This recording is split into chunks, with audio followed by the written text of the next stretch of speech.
Press the cross button to start. Alright, you heard her. Press the cross button or this video doesn't start.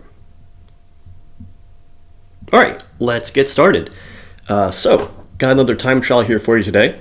We're going to be chasing some ghosts in a little tiny, I think it's like an H1 class front wheel drive.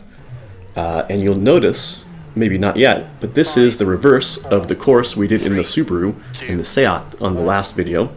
So we're already familiar with it. Again, those three long stretches of not straights, but staying flat throughout them. So we already know what we have to do, and now we're in an even slower car, so we're not going to be pinned through all of this. Trying to manage that understeer. I think it's pretty easy to manage understeer in this car just because you don't really get into those higher speeds.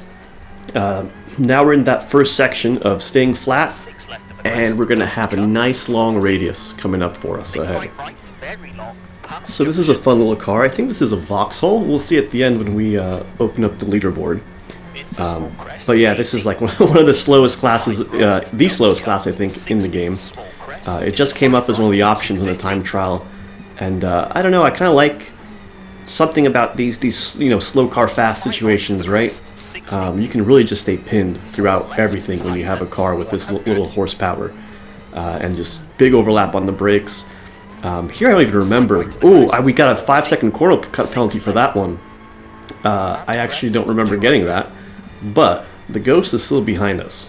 So, probably means the ghost we're fighting against here isn't very competitive. But that's alright, we're still going to have fun with this one. Lots of straights, in this slow car leaves me without things to talk about. Finally getting into a hairpin here, except we're really going to make a mess of it. And there's the ghost finally, so let's go chase somebody down.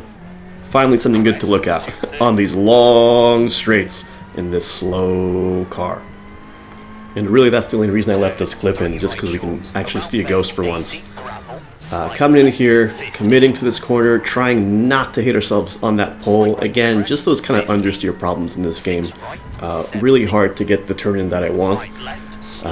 But managing it, still having fun with the game. Lots of cool cars to check out, cool courses. Getting in here, remember this is the spicy one. That's a real tight one. Managing not to go off into a tree, but not by much. Back into a long straight. You'll remember we have two big hills here. We're going to commit to them. Not getting a lot of air because we're going so slow. And then these ones are pretty easy. Just look forward as far as you can. Take them straight on. And we'll be fine. And we're going to try to catch up to our little ghost here. Staying flat through this corner, whereas perhaps he's lifting, so we're really catching up pretty good here. A little bit distracting when you're inside the ghost. But I thought I'd keep it on just to make the video a bit more interesting. Mr. Ghost avoiding the speed limit sign there, which is an immovable object in this game. Pretty close to real life. They don't just, fly off the ground like they do in some other games. And spoiler alert, that's the last time we'll see the ghost for this track. Kind of fun to see the ghosts for the video purposes. A little bit more, on-screen action as opposed to just looking at the arrow there on the left side timeline. But, kind of got to balance it out with the racing.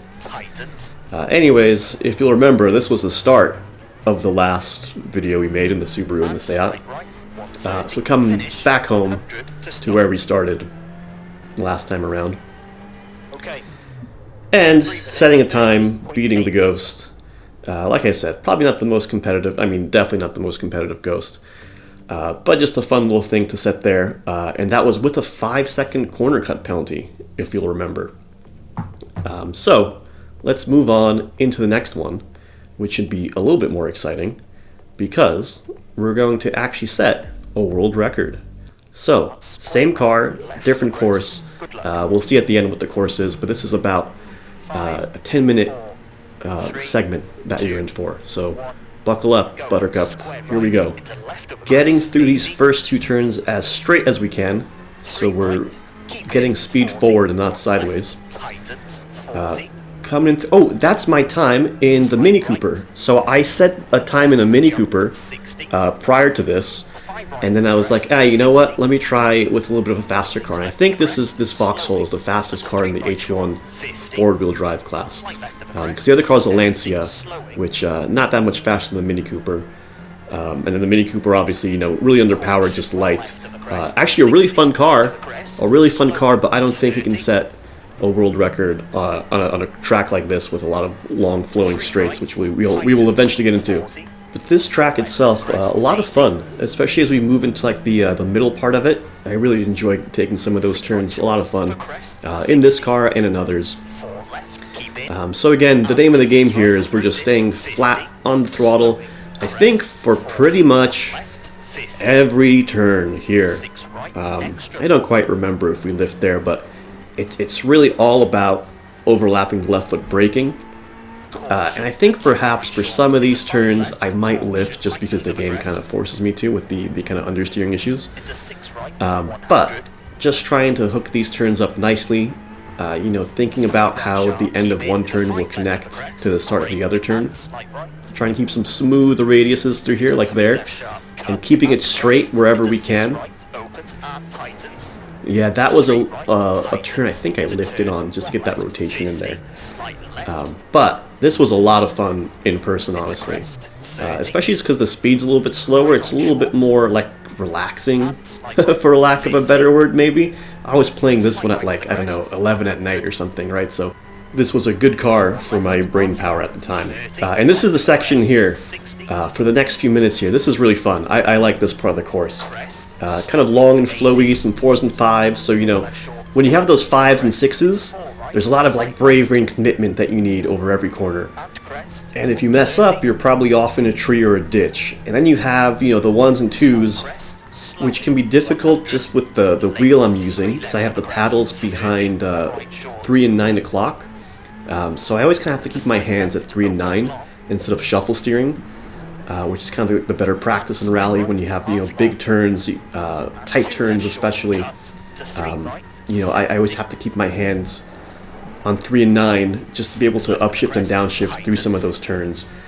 So this is a lot of like 4s, 5s, 3s, nice and flowy, you know, not really carrying enough speed to go off the side of a mountain, and also just not annoying to have to turn back and forth constantly while keeping my hands on the gear shift paddles. Long straight here, coming into a left 3, getting ourselves left foot braked and in there. Again, off to a long straight. This is a little natural Scandi flick situation, right? So getting that good body rotation, getting, you know, using the car's weight to rotate itself. And I kind of use Scandi flicks a little bit more in this game than I otherwise would, just to kind of mitigate that understeer in this game. Scandi flicking, kind of, I think I can say it's proven to be slower than just turning in and braking. I believe Team O'Neill had a video out on that one. But yeah, generally the guidance is Scandi flicking is like, if you're going at a really slow pace and you're coming up to a hairpin or something and you just don't have enough speed to get that momentum, Scandi flick can help as well as pulling the rear handbrake, which is another thing you'll see me do more in this game. In this game, actually, you can see the little handbrake icon to the right of the tachometer. Unlike in WRC 10, there was no on-screen display.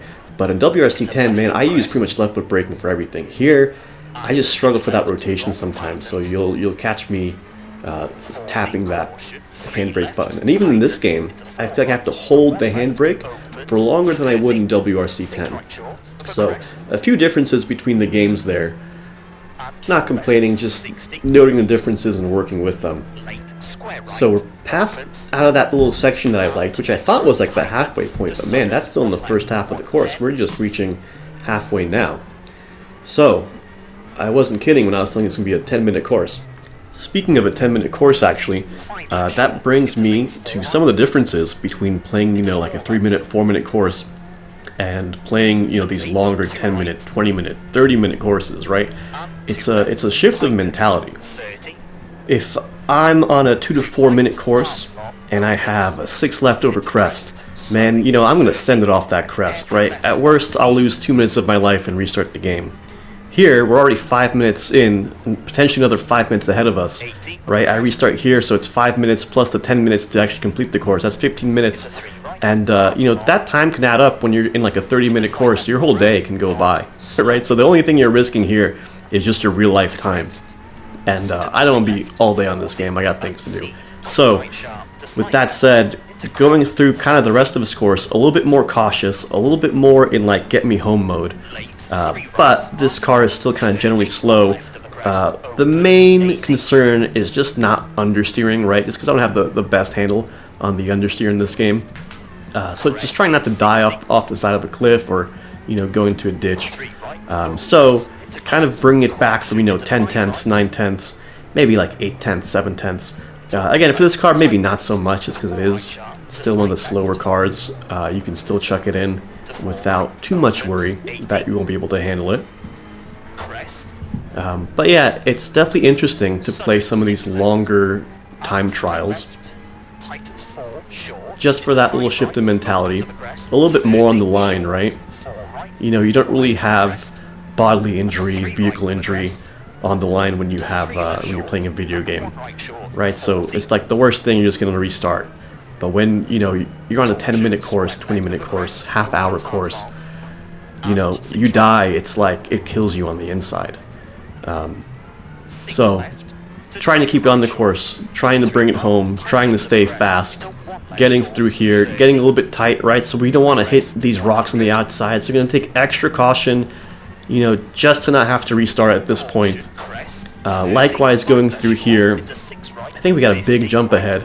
And, you know, these big jumps now are a little bit more scary when you're 7 minutes committed into a course, right? You don't want to have to restart at 7 minutes. Likewise there, right? We saw a track off to the right, and I was like, ooh, am I supposed to turn there? Even mental fatigue too, right? Just having to listen to this guy talk for so long.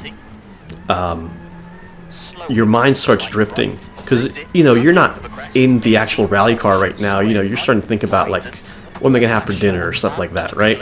And you got to keep your mind on track, listening to this guy's call-outs, so you can avoid doing silly things like running off into a field or hitting the rocks, especially the rocks. You know, you get the puncture. You might as well just restart the time trial, right? Because it's going to take you at like 1.5 minutes or something to change the tire, and that time trial is over. So I will say the challenge of these longer courses is also like talking over them for a whole 10 minutes. I forget a lot of how I approach these turns. I know this one we're going to commit fully into that right-hander so we can keep as much speed as we can on this downhill. But dude, it's hard to remember what I was thinking at the time when I was racing this. So, getting through this long... Ooh, again, trying not to die. Staying in the throttle, finally a little bit of action there, right? Always staying in the throttle. Staying in the throttle lets you control your destiny more than not being on the throttle when you're in those little hairy situations. So always on the gas, getting ourselves in the direction we want. And front-wheel drive, right? That's a little bit more of pointing the wheels where you want to go and not necessarily counter-steering all the time. Kind of keeping those wheels in line with the direction we want to go and staying down on the power. Getting through here, we're on the last stretch now. So, again, a little bit less danger on this course, right? Because we're not on the side of the cliff anymore, but man, there is a danger of understeer there. Thankfully, nowhere to understeer off of, but managed to get it back in line, going flat, out to the rest of this. I think we're actually close to the finish line at this point. So, fingers crossed, no accidents close to home. Because, as we know, that's where the most accidents happen, is close to home. But I think we are home free because this is the last stretch of straight we have here, through the first gate, through the second gate, and we have completed our nearly 10-minute long time trial course. And in doing so, setting the world record, if I'll show it, any second now. We're getting there. Okay, and that was going to be the joke, that I set the world record, but there's only 3 people here. And then I was going to show you a clip of the H2 class, where I also set a world record. However, I did not either record that, or I deleted it by mistake. So, this is the H2 class time I have here.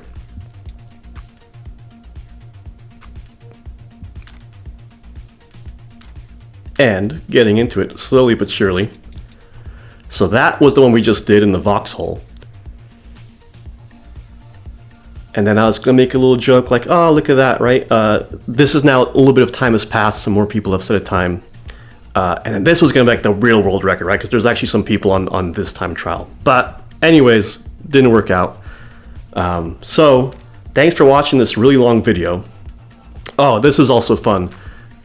When you click go to top and go to me, it's the same thing. So that's always a good feeling. But hey, thanks for watching. I'll see you in the next one.